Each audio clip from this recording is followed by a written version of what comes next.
เมียนะคือสิบ่อยู่แล้วในหั่นนะกันอยู่แบบนี้แปลว่ามันกดกันโพดนะกดขี่กันโพดคือผู้ขาก็เว้าเห็นว่าเฮาบ่มีหยังนี่นะแบบคือเจ้าบ่มีหยังหันนายจ้อยเนาะดีแล้วเจ้าอันแบบว่าเอามาได้เอามาได้ถือว่าก็ยังคิดฮอดอยู่เนาะลูกเมียกันผู้ขาก็บ่ได้อันนั้นผู้ขาก็สิออกมาก็เว้าอยู่คันว่าใช้ขออยู่ต่อไปนี่ขออยู่บ่ได้หลังจาก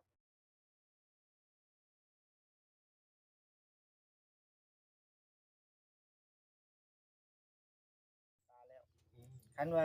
เจ้ายังคืนฮอดข่อยคันจะเมื่ออยู่นำข่อยแม่นข่อยเอาถึงว่าเฮือนข่อยสิน้อยก็ย่ามันก็มีพ่อให้เจ้าอยู่เนาะอยู่ไปนำกันเนาะทุกข์ยากก็หาสู่กันกินหั่นแหละแม่นคันว่าอยากเมื่อยามบ้านก็มาเมื่อยามบ้านเขาก็พาเมื่อ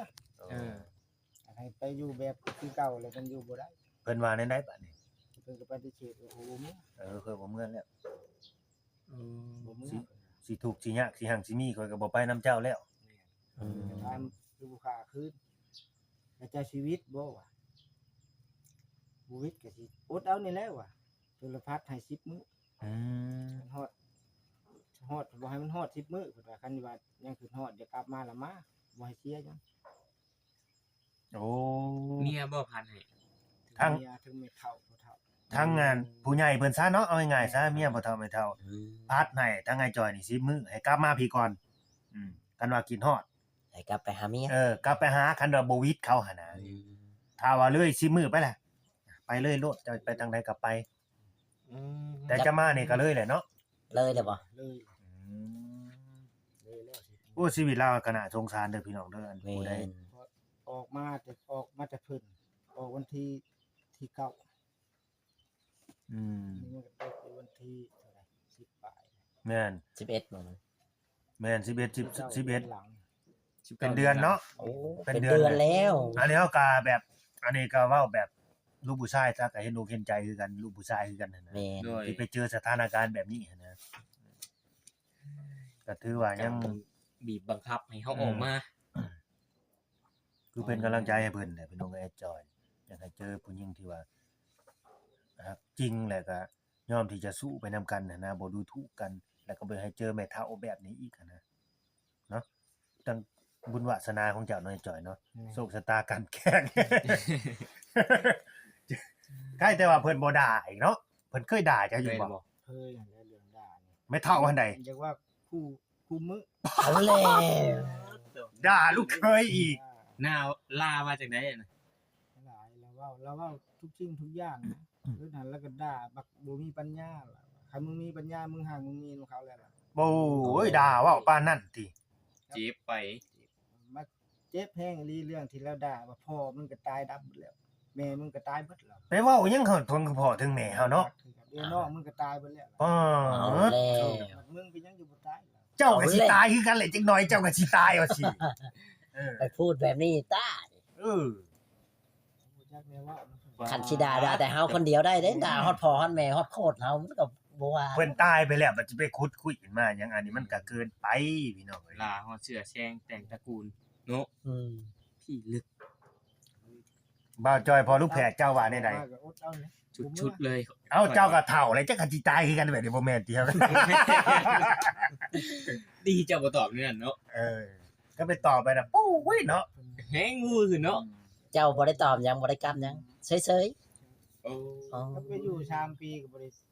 เถียงแล้วแต่ควมบ่เถียงบ่ตอบบ่โต้แบบก้มหน้าก้มตาอยู่ไปนะตามเฮาบ่มีเนาะแบบคือไอ้จอยเนี่ยเราสิไปแบบไปซ่อนอยู่หั่นนะแบบเฮาบ่มีทางไปแล้วแบบนี้นะก็ฮักลูกสาวเพิ่นแน่หั่นนะปีนึงก็มาคือใช่ว่าไปกันมันมีหยังเอาไปแต่โตคิดว่ามันสิดีไปเมื่อหน้าเนาะบัดนี้แย่ไปเมื่อหน้าอีกมันคือใช่ว่าเพิ่นด่านี่ความที่เพิ่นด่าเพิ่นแจ้งเอาหั่นว่าเพิ่นด่าแทนเท่านั้นอยากได้คืนเข้าใจบอกความหมายแล้วบ่บ่งงเลยฮะคือว่างงบาดนี่ตัวอย่างแบบว่าเฮ็ดคล้องแล้วเขาแต่งเอาเอง โอ้ โอ้ เขาแต่งเอาเจ้า แม่ เอา เขาแต่งเอา แต่เจ้านี่บ่ได้ไปแต่งเขา มีเขาให้เมื่อแต่งให้ทั้งนี้แล้วไปขอเลย บ่มี เขาเสียเท่าใดจ่อยเขาเสียแต่งเจ้าน่ะหรือว่าเจ้าไปเสียเขาเท่าใดเอาขออนุญาตถาม เงินที่หาหันเงิน3 ล้าน 3 ล้าน แม่ อ๋อหานำกันกับเขา กับเมีย อื อื ม ม เป็นเงินคันคอเงินเนี่ยโคตรน่ะวงน่ะฮู้นำน่ะบ่ แม่ มีหมูนำบ่ บ่มีหมูแล้ว อ๋อ ขอแล้วขอมื้อนั้นแหละแต่งเลยหั่นน่ะงัวตัวหนึง อ๋อ โอ้ งัวตัวหนึงนี่คืองัวเขาเองบ่ งัวเขา รวม เขา ไม่ มา เท่า ฆ่าสุโคตรสุวงกิน ขายถูกโฮมกินนั่นแหละเงินขะดอง5 ล้าน โอ้กระดอง5ล้าน แต่เงินเขา เงินเขา วางเท่าใดบาทนี่ วาง3 ล้าน วาง3ล้าน เงินเจ้าว่านี่วางนะ เงินเขา เงินเขา เงินเขา อี เงิ ก นเขาอีก มีแต่เงินผู้ค้าเองเลยเป็นเงินใส่คันคอ อ๋อ เท่าใดอะน่ะ เท่าใด ให้เพิ่น3 ล้านเงินนั้นจักเพิ่นใช้เท่าใดบ่จัก เออ เอาเบิดเท่านี้ โอ้เข้าใจแล้วเป็นเงินเจ้าน่ะให้เพิ่น3ล้าน แม่น แล้วเพิ่นสิใช้เท่าใดก็ได้เอาเพิ่นในคันคอ แล้วแต่เพิ่น อื อื ม ม ก็คือโทเดอร์เมียเจ้าคนนี่น่ะลูกจักคน 3 คน 3 คนอ่าเมียนี่ลูก3 คนเด้อพี่น้องเด้อเพิ่นคิดว่าหรือเขาสิแตกไปด่าไปฟ้อย เจ้าว่า ด่าไปใส่อยากใส่ เออ อันเลย อันนี้อาจจะเป็นเหตุผลหนึงที่เพิ่นแบบว่าบ่มักในตัวเฮาเนาะ บ่มันก็ เป็แบบบ่ มันก็บ่สมควรดอกว่าลูกแพทย์ แม่มันก็บ่สมควรเนาะขนาดนั้น เห็นว่าเฮาก็ไปเฮ็ดไปสร้างนํเพิ่นหันนะว่าพื้นตำราความเป็นจริง แม่ ก็หรือว่าสิหันดาไปแตกนั่นนี่ก็โหบ่ไหวกันเด้อเฮ้ย เงิน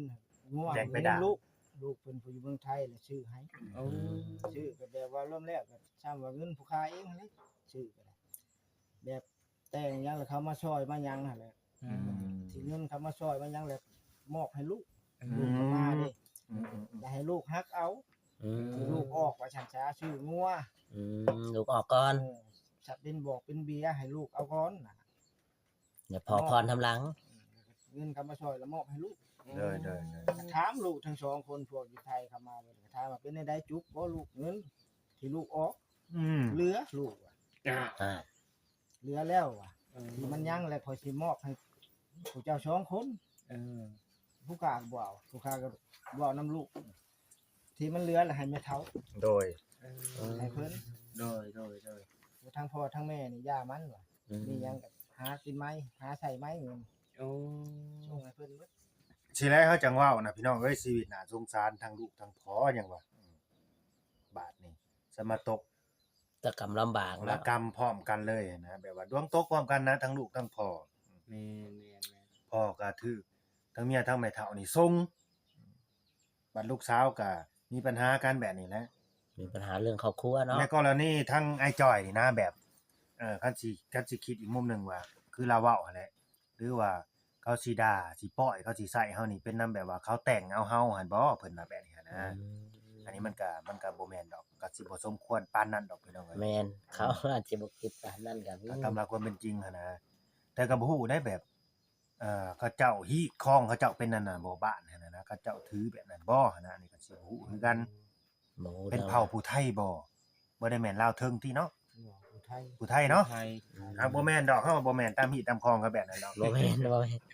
ไผสิอยู่บ่นำบ่ได้ดอกคะแนนนั้น เป็นบางครอบครัวเนาะ มันก็ เป็นบาง คน ค ใน น บ้านนี่เขาก็ไปเอาอยู่เมียอยู่ อืมคันว่าเป็นแนวนั้นเฮาว่าผู้สาวบ้านน่ะคือสิยังหลายอยู่แต่สวดๆเพราะว่าเขาหาผัวบ่ได้ เพราะเขาฮู้เด้กี่พื้นน่ะผู้สาวบ้านนี่ไผอย่ามาเอาเด้อชูอีหยังประมาณแบบนี้นะ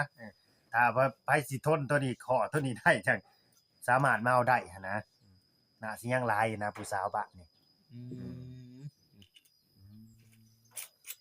ฮะแล้วตอนบ้านนี่เจ้าสิเอาแนวใดกับชีวิตต่อไปไอ้จ้อย อืม จะสิดำเนินการแบบใดสิไปหาอิหยังแบบใด อยู่ ค่อยเป็นค่อยไปก่อนเนาะ ปล่อยเป็นเข้าไปแล้วอยู่เบิ่งลูกนี่แหละ ตอนนี้มัน ขอยว่าตรงๆซะตอนนี้มรสุมชีวิตนี่มันกำลังถาโถมเข้ามาอยู่เนาะแล้วจักสิเอาแนวใดจักสิคิดแบบใดมันยังลำพังเจ้าของเนี่ยก็บัดเรื่องลูกเข้ามาอีกแบบนี้ อืม เนาะ มันลำบากเนาะ ลำบาก ค่อยเป็นค่อยไปเด้อ สู้ต่อ ค่อย ไป คิดแม่นค่อยคิดก่อน ไปเฮ็ดเวียกช่วย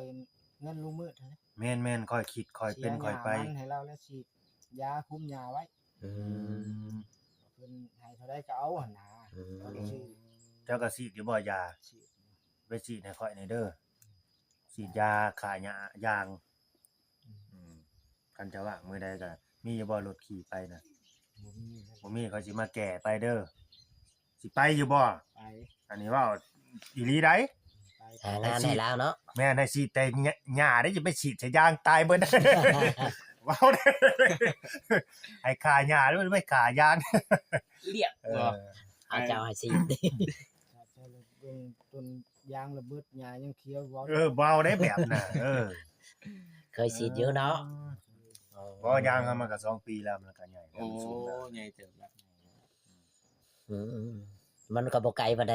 นี่แหละเราก็หางานให้เจ้าเฮ็ดพอได้ มี เงิน เงิน ใช้ ติดโตวอยู่บ่เดี๋ยวนี้น่ะ อยู่นี่ มีอยู่บ่ มีล่ะ บ่ได้มีซื้อยาสูบยาสูบหยังบ่ บ่มีจะกีบเลย เพิ่นบ่มีเงินติดโตวเด้อพอลูกแพทย์บาดจ่อย อืม ได้ยินนํกันอยู่ติ ได้ยินได้ยิน เออเฮาก็สิได้จบคลิปซะนี่แหละฝากเป็นกำลังใจให้เพิ่นนี่เด้อพี่น้องเด้อเนาะถ้าเกิดว่าผู้ใดเข้ามาเบิ่งมาชมเนาะ แม่น อยาก